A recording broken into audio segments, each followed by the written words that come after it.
Mondo Duplantis. He has broken the world record 15 times, won 40 straight competitions. Nobody in pole vault has ever come close to what he has built. Then he came home to Stockholm. And the man who ended it all was the same man who has been chasing him for years. Let's find out what happened. To understand how shocking Sunday was, you need to understand what Mondo Duplantis had built. Armand Duplantis is 26 years old. He was born in Louisiana to a Swedish mother and an American father who was himself a pole vaulter. He chose to compete for Sweden, and he has spent the last 6 years making that choice look like one of the most consequential decisions in athletics history. He holds 15 world records. He has cleared 6 meters more times than any pole vaulter alive. He has won 2 Olympic gold medals, 3 consecutive outdoor world titles, and 3 World Athlete of the Year awards. The streak started after Monaco in July 2023.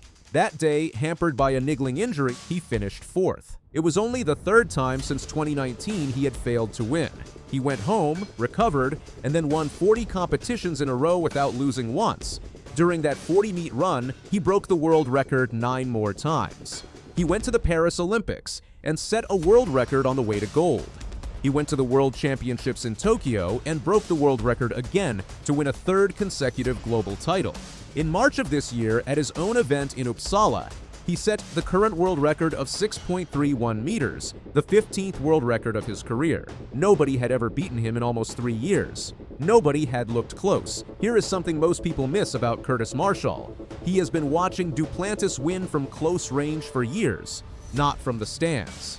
From the same runway, the 29-year-old Australian has built one of the most consistent careers in the history of the event. He won Commonwealth Games gold in 2018 and again in 2022. He won bronze at the World Athletics Championships in Budapest in 2023 and then again in Tokyo in 2025.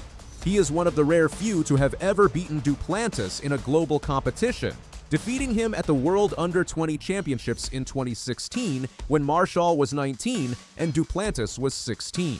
In February 2026, Marschall cleared 6 meters for the first time in his career, joining an elite group of only 4 Australians ever to reach that mark. He needed 3 attempts to get over 5.9 meters, then cleared the 6-meter bar first time. It was a signal. He was not just chasing podiums anymore. He was chasing Duplantis. But winning competitions and beating Duplantis are 2 completely different things. Going into Stockholm, Duplantis had beaten Marschall in every single meeting they had shared across the 40-meet streak.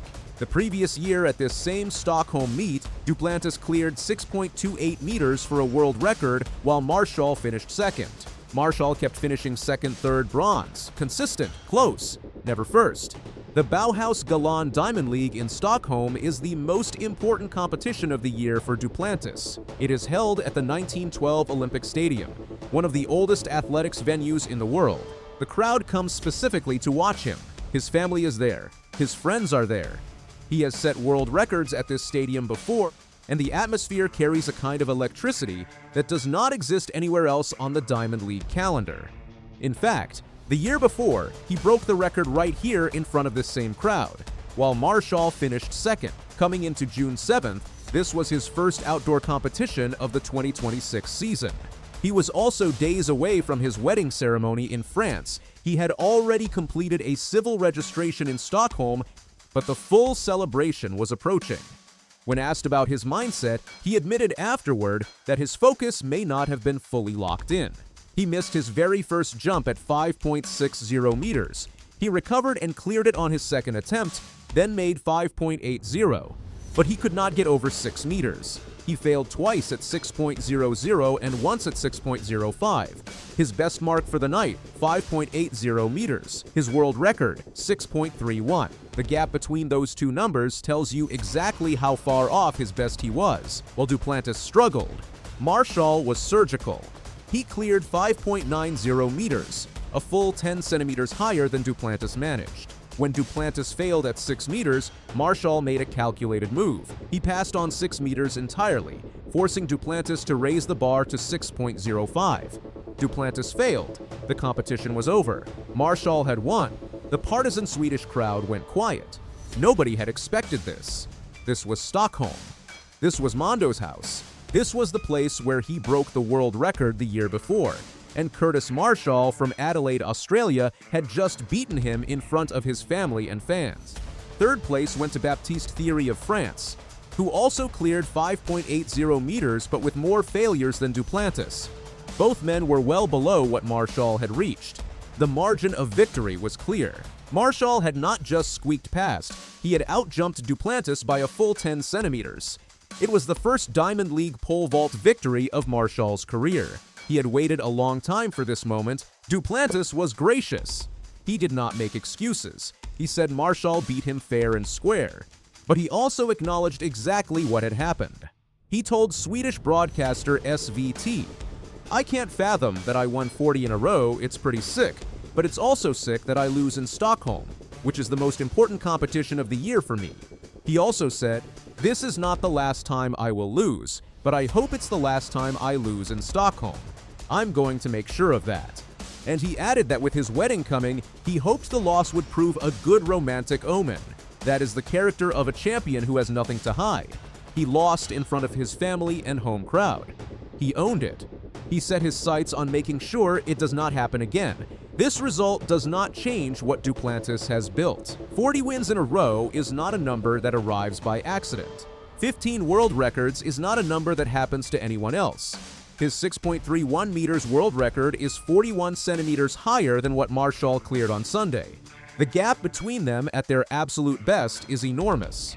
But Marschall proved something important. He proved that when Duplantis has a bad day, and every athlete eventually has a bad day, someone is ready to take the win. Marschall has the consistency, the experience, and the nerve to capitalize when that window opens. He cleared 6 meters for the first time earlier this year. He won World Championships medals in back-to-back years. He has shared a runway with Duplantis dozens of times and kept showing up. He earned this victory the hard way. The streak is over, but the real question now is what Duplantis does next. Duplantis will miss the Bislett Games in Oslo on June 13th and 14th. He will be in France for his wedding ceremony. His focus on the competitive calendar will return after that. The World Athletics Ultimate Championships in Budapest this fall is the next major target. 3 consecutive outdoor world titles defended, a chance to write his name deeper into the record books. The Budapest Stadium already knows him well. He set a world record there in 2025 on his way to gold. He will go back as the world record holder, as the defending champion, and as a man who just absorbed his first loss in 3 years in front of his home crowd. Athletes of Duplantis' caliber do not forget nights like this one. History says that motivates athletes like Duplantis more than anything else. Kurtis Marschall, for his part, has now proven he can win on the biggest stage when the moment arrives. That is not a small thing. 2 World Championships bronze medals, consecutive Commonwealth titles, and now a Diamond League victory over the most dominant pole vaulter in history. The next time they meet, the dynamic has shifted. Marschall knows he can beat him. Duplantis knows he can lose. The 40-meet streak is done. The world record still stands. And somewhere ahead on the Diamond League calendar, these 2 men will stand on the same runway again. When that day comes, every single person watching will remember what happened in Stockholm on June 7th. That is what makes the next chapter of this rivalry worth watching.